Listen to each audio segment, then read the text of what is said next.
Alors nous voici aujourd'hui entre Kiva et Bukhara. On a 450 km à faire dans le désert. Je sais pas si vous voyez bien, mais on est en plein milieu du désert.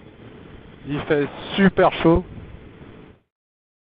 Là on roule à 90-100 et malgré le flux d'air, ouais, il fait bien chaud sous le casque, sous la veste et sous le pantalon. Mais on s'y attendait. On a choisi de faire l'étape en une fois. Initialement, on avait prévu un arrêt camping au milieu. Mais on a décidé que camper en plein milieu du désert, c'était pas forcément génial. Donc on a préféré se chauffer pour faire une bonne journée bien chaude, bien longue. Mais au moins le faire en une fois. Mais là pour le coup c'est chiant quand même. Hein. C'est des grandes lignes droites. J'allais dire grosse et grande à la fois, ça a donné gros hand. Voilà, donc j'ai inventé un mot. Donc c'est des gros hand lignes droites. Il doit faire, je sais pas, j'ai pas de thermomètre, mais au soleil il doit faire au moins 40 degrés. C'est là où on est content d'avoir un casque blanc. Alors voilà, je peux vous donner un conseil à la con du jour pour ceux qui veulent voyager. Prenez un casque blanc, toujours, pour ces conditions-là. Je vous assure, vous ne le regretterez pas. Si en plus c'est un modulable, c'est top parce que quand vous avez vraiment chaud, et bah vous prenez tout l'air dans la tronche. Alors c'est pas très pratique. Ça refroidit pendant quelques minutes déjà.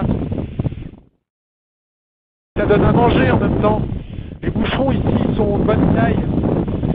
En 2-3 on a fait un repas à peu près. Et quand on a fini de manger, bah on referme. C'était l'astuce à la con du jour.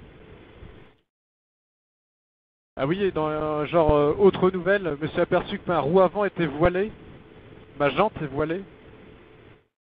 En fait, en me mettant debout pour m'aérer un peu, et en penchant la tête devant, j'ai vu que ma roue avant, en exagérant, vu de dessus de votre point de vue, elle faisait ça comme ça.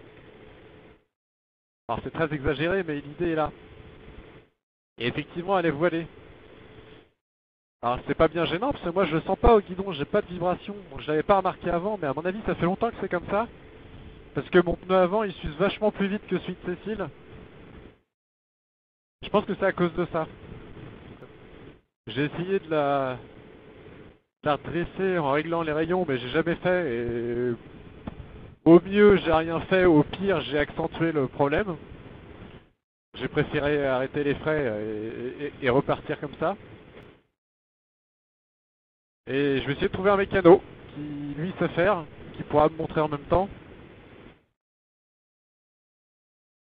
Et peut-être, faudrait que je prévoie de changer mon pneu avant bien plus tôt que prévu, parce qu'à mon avis, là, il est déjà à 50%. Alors après, c'est vrai qu'on a fait 6700 km depuis le départ, là. Que le pneu soit un peu usé, c'est aussi normal. Mais il l'est plus que celui de Cécile, donc j'ai vraiment eu une usure prématurée due au voilage de ma jante. Bah, c'est pas très grave en soi, hein, ça ne m'empêche pas de rouler.